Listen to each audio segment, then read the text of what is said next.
बहुत तकलीफ है और नहीं हो रहा काम, बहुत दिनों से लगे हो नहीं हो रहा, हरा मूंग ले जाओ। मूंग के दाने तो रहते हैं घर में, केवल 31 मूंग के दाने लेकर जाइए, 31 चावल के दाने लेकर जाइए और 31 ही बेलपत्र लेकर जाइए। जिस दिन सोमवार की अष्टमी हो, कौन से दिन? सोमवार की अष्टमी हो, उस दिन शंकर जी के मंदिर में जाओ, 3 चीज लेकर जाओ, मूंग के दाने, चावल, बेलपत्र। चावल जो 31 लेकर गए हो, अपनी कामना कर कर शंकर जी की देहली पर रख दो, चौखट पर, कहीं पर भी एकांत में उसको रख दो। मूंग के जो दाने लेकर गए हो 31, वो नंदी के पास में, जो नंदी का पांव ऊंचा रहता है उस पांव के पास रख दो।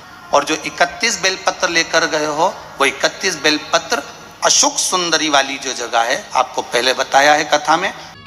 तो आपको सबसे पहले क्या करना है, आप एक तांबे का कलश ले लें, एक लोटा ले लें, उसमें जल भर लें अपने घर से। पूज्य गुरुदेव हमेशा कहते हैं कि जल को हमेशा अपने घर से ही भरना चाहिए।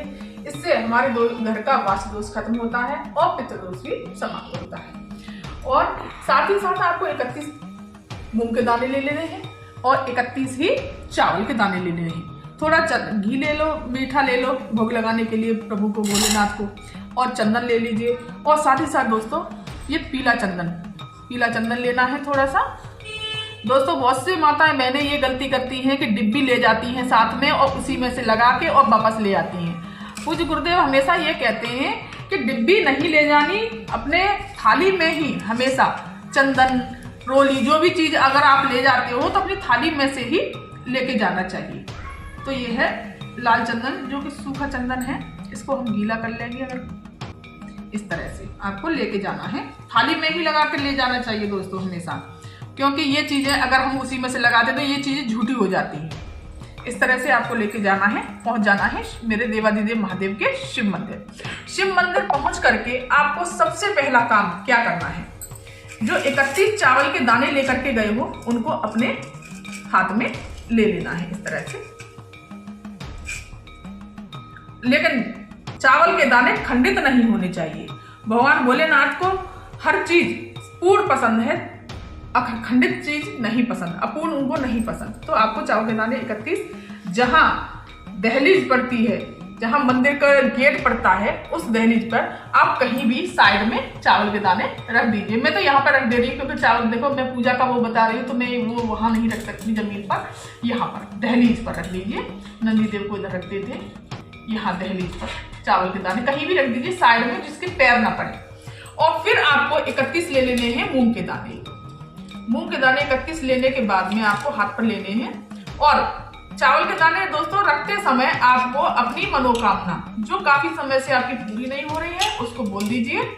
और फिर 31 दाने लेकर के जो नंदी बाबा का, नंदी महाराज का जो उठा हुआ पैर है, ये वाला देखिए दोस्तों, बहुत सी माता बहनें नहीं समझ पाती है, गलती कर जाती है। ये वाला उठा हुआ पैर है नंदी महाराज का, ये दबा हुआ पैर है, इसमें नहीं, इस वाले पैर पर अपनी मनोकामना बोलते हुए यहाँ पर समर्पित कर देना है इस तरह से। फिर आ जाना है, मंदिर में प्रवेश करना है। बहुत सी शिवलिंग में नंदी महाराज यहीं पर बैठे होते हैं, आपको वहां पर प्रवेश करना है।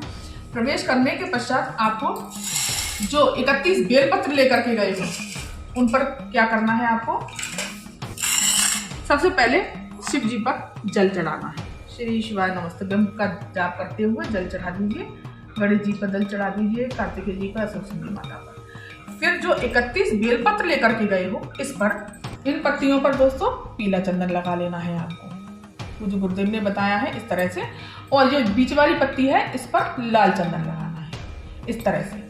और इसको जो है बहुत सी माता बहना ये गलती करती है, यहाँ से पकड़ के समर्पित करती हैं, यहाँ से नहीं। पूज्य गुरुदेव कहते हैं ये तो छोटा पत्ता है, तो यहाँ से समर्पित, जो बीच वाली डंडी होती है वहां से, अशोक सुंदरी वाले स्थान पर। ये है माता अशोक सुंदरी का स्थान, देखो ये होता है माता अशोक सुंदरी का स्थान। जो उठा हुआ भाग होता है ना बीच वाला, ये माता अशोक सुंदरी का स्थान होता है। ये होता है गणेश जी का स्थान, ये होता है कार्तिकेय जी का स्थान।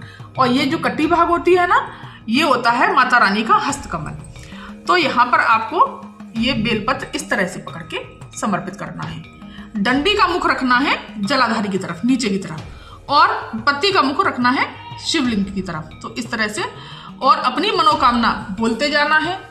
और इस तरह से आपको 31 बेलपत्र याद होगा दोस्तों आपको 31 बेलपत्र इस तरह से समर्पित करने हैं।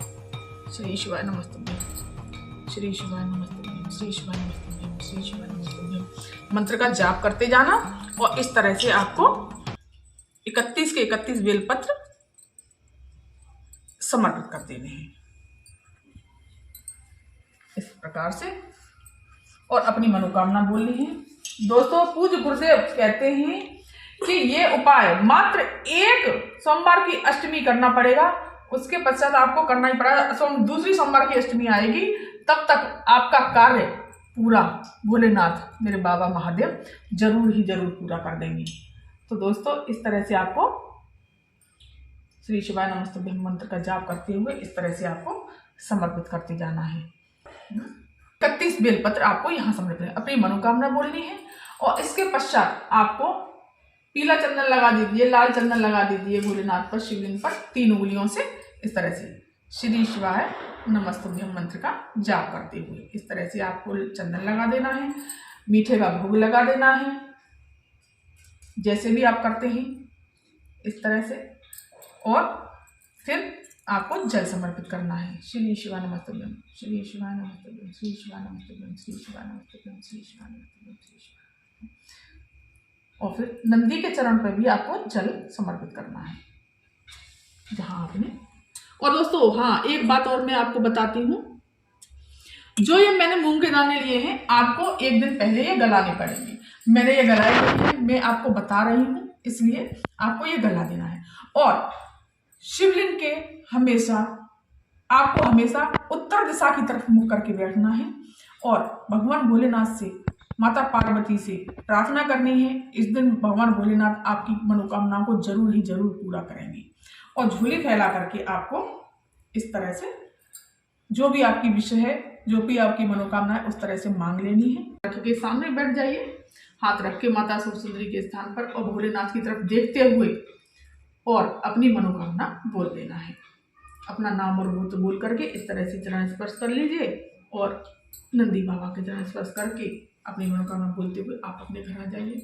सिर्फ एक सोमवार की अष्टमी का ये उपाय करना पड़ेगा। दूसरी सोमवार की अष्टमी आएगी तो पूज्य गुरुदेव कहते हैं आपका काम जरूर ही जरूर पूरा हो जाएगा।